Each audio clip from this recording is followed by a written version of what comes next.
Assalamualaikum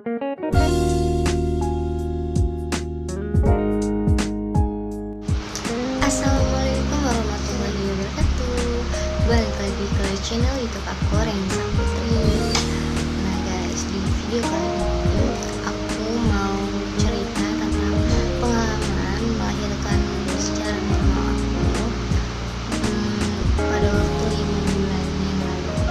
Jadi aku baru sempat bikin video tentang ini ya saat ini, karena kemarin-kemarin aku belum sempat karena aku ngurusin anak aku. Sebelum lanjut, jangan lupa kalian klik tombol subscribe yang ada di sini. Buat kalian ibu-ibu baru atau mamah baru, yuk kita sharing-sharing tentang pengalaman melahirkan secara normal ataupun sesar. Karena normal maupun sesar itu sama aja sih, sama-sama berjuang buat melahirin baby yang selama ini kita nanti-nantikan. Oke, kita lanjut aja yuk. Oke guys, langsung aja ke ceritanya. Jadi di tanggal 18 Maret itu 18 April maksudnya, 18 April 2020 jam 5 sore itu aku sempet ngalamin yang namanya tuh sakit pinggang di belakang itu, bener-bener yang kayak mules, tapi mulusnya tuh mules sakit banget. Nah terus mulusnya itu tuh terus dan aku putusin sama suami buat ke klinik yang kita sering periksa kontrol kehamilan aku di situ. Waktu bidan aku periksa kandungan aku, ternyata aku udah masuk pembukaan 4 atau 5 guys. Disitu aku seneng banget, itu aku disemangatin sama mertua aku buat sabar. Emang rasanya tuh kayak gini, semua ibu juga pasti ngerasain yang namanya tuh kontraksi itu bener-bener ya rasanya, tapi yang disyukurin aja karena emang intinya tuh kita bakalan happy karena kita bakal ketemu baby kita. Jadi di saat aku nahan kontraksi, aku sempat nangis karena aku bener-bener gak kuat banget buat nahan kontraksi itu. Dan akhirnya aku baru ngabarin orang tua aku kalau aku udah pembukaan 4-5, yang artinya aku mau lahiran. Setelah itu orang tua aku datang waktu sehabis maghrib. Jadi di situ udah ada mertuaku, udah ada orang tua aku dan suami. Lalu jam 7 malam itu aku bener-bener ngerasain kontraksi yang bener-bener aku nggak sanggup banget buat lahiran normal kayaknya. Aku mutusin buat ngomong ke suami kalau aku itu mau disesar aja karena emang aku udah gak kuat buat nahan kontraksi. Aku emang lemah banget di situ, payah banget, padahal baru beberapa jam, tapi aku bener-bener ngerasain yang gak kuat gitu. Dan akhirnya aku disupport sama semuanya, sama orang tuaku, mertuaku, suamiku untuk sabar karena emang ini rasanya ngelahirin. Jadi ya dibawa enjoy aja, santai. Pukul 8:30 aku dicek lagi pembukaannya sama Bu Bidan, dan ternyata hasilnya adalah pembukaanku masih di 5, dan itu benar-benar masa sih masih di 5 dari tadi gitu, nggak ada kemajuan. Setelah itu aku ngerasain kayak kok ada yang keluar ya, cairan gitu, apa ya yang keluar. Nah pas dicek itu ternyata darah guys. Aku nggak tahu kenapa di situ aku bisa pendarahan kecil, tapi Bu Bidan bilang itu masih normal karena emang belum pecah ketuban sedikit pun, itu cuma pendarahan normal aja katanya. Dan disitu aku masih ngerasa sakit yang luar biasa. Jadi aku putusin buat ngomong lagi sama suamiku buat operasi sesar aja. Jadi aku mau sesar aja, udah punya aku mau sesar. Terus akhirnya suamiku konfirmasi sama orang tuanya, mertuaku dan orang tuaku. Dan setelah itu sebenarnya semuanya itu ngelarang aku buat sesar karena Bu Bidan juga bilang sama aku kalau aku tuh nggak ada indikasi apa dan nggak ada syarat buat sesar, karena semuanya tuh normal dan aku tuh bisa ngelahirin secara normal. Cuma karena aku nggak bisa nahan sakitnya, jadi aku putusin buat dirujuk. Siapa tahu aku emang bisa disesar kan. Ternyata pas di rumah sakit suster bilang aku nggak bisa disesar. Sayang banget, padahal aku udah bener-bener ngerasain sakit banget. Aku mau disesar aja gitu, tapi ternyata aku nggak bisa. Dan susternya bilang sih kalau emang mau disesar kita harus bayar mandiri guys, sedangkan sebelumnya aku ini pakai BPJS guys dari kantor suamiku. Jadi ya mau gak mau oke lah, kalau emang aku bisa lahiran secara normal aku bakal tunggu. Jam 9 malam suster-suster cek permukaan aku, lihat udah ada kemajuan apa belum pembukaannya. Pas dicek pembukaan aku masih di 4 guys, bayangin aja dari 5 kenapa nurun ke 4 sampai akhirnya jam 11 malam aku sempat dicek lagi pembukaannya, ternyata belum ada kemajuan sedikit pun di pembukaan.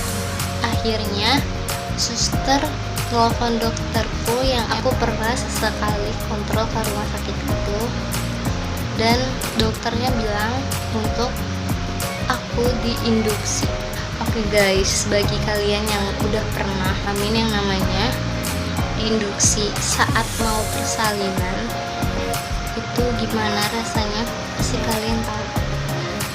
Dan ternyata emang bener-bener rasanya tuh 2 kali lipat dari kontraksi natural.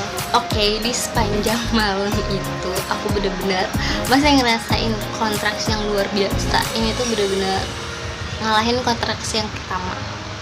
Di sepanjang malam aku cuma bisa nangis, teriak, manggil-manggil suster, tapi aku tetap dicuekin sama susternya karena susternya bilang jangan banyak teriak, jangan banyak gerak karena takutnya tenaga aku nanti habis buat ngelahirin. Jadi suster cuma bilang sabar aja bu, namanya juga mau ngelahirin, semuanya juga sama kayak gitu. Oke lah, disitu aku cuma bisa diem dan aku ditemenin suamiku, dan disitu aku cuma bisa ngejambak-jambak rambut suamiku dan minta diusap dan disolawatin, karena emang lumayan sih kalau lagi disolawatin dan diusap itu bisa ngurangin rasa sakit. Dan emang aku harus bisa ngerasain pernapasan. Aku lupa kalau aku mau cerita, ini tuh sedikit drama. Jadi malam sebelum subuh itu aku sempet pengen pipis, pengen BAB, dan aku gak bisa berdiri sedikit pun, bergerak aja tuh sakit banget. Dan akhirnya suster bantuin aku buat pipis, pipis di selang kecil itu. Emang sih apa sih namanya, pipis kita jadi lancar gitu, jadi keluar, tapi tuh rasanya kita kayak nggak lagi pipis, dia kayak biasa aja tapi keluar gitu. Oke. Setelah jam 9 lebih lah, jam 9 lebih itu aku ngerasain kayak pengen ngeluarin sesuatu gitu. Wah, aku rasa aku udah mau lahiran nih, soalnya aku ngerasain kayak mau ngeluarin sesuatu gitu. Dan maaf ya, suamiku sempat ngecek, suamiku bilang kalau misalkan udah kelihatan rambut-rambut gitu. Nah, aku sempat manggil suster, suamiku juga panggil. Suster bilang iya emang, tapi ini tuh masih jauh mbak. Kok bisa sih masih jauh tapi rambut tuh udah kelihatan, dan aku bener-bener udah mau ngeluarin sesuatu guys. Oke, setelah susternya bilang begitu, susternya pergi lagi. Di situ aku cuma bisa berdoa. Sebenarnya aku udah bener-bener kuat banget, aku ngerasain gak kuat karena hampir 18 jam aku ngerasain yang namanya kontraksi plus induksi. Kalian juga pasti yang udah pernah ngerasain ngelahirin dan ngerasain kontraksi tahu kan gimana rasanya. Tapi ya itu emang wajar sih, normal, dan itu udah kodrat sebagai wanita sih ya. Setelah itu jam setengah 11 pas banget.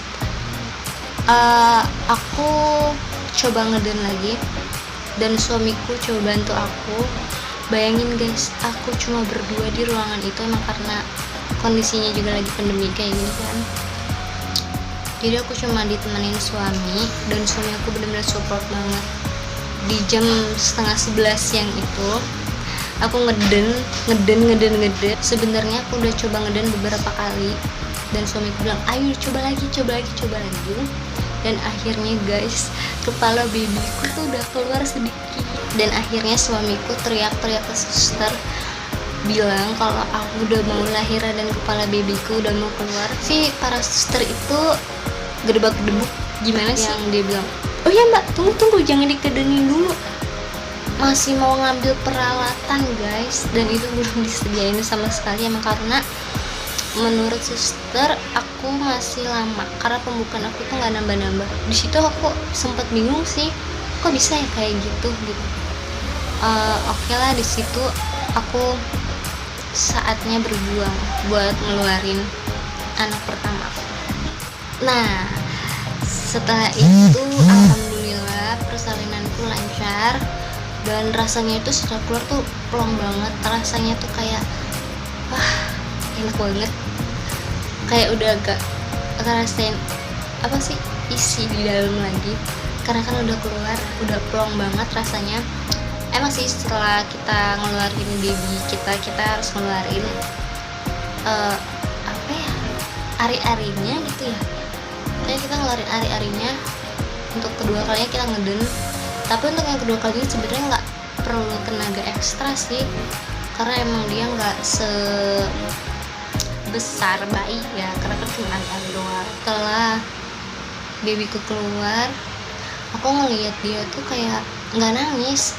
Dia nggak nangis, tapi sempet digoyek-goyekin gitu sama si suster. Akhirnya babyku nangis, dan dia tuh lucu banget guys, kayak orang kecil lagi tuh, matanya sipit, putih, gendut, karena dia lahir di 3,3. Susterku bilang itu lumayan besar ya, kayaknya aku susah banget ngeluarinnya. Sebenarnya perjuanganku belum selesai sampai situ, karena aku harus dijahit luar dalam. Sebenarnya aku sempet tanya aku dijahit berapa jahitan, cuma susternya cuma bilang setiap aku nanya tuh dia bilang belum, dan itu lama banget dijahitnya guys. Mungkin itu aku maaf ya, jalan lihat aku robek kali ya, jadi dijahit itu lumayan lama dan luar dalam.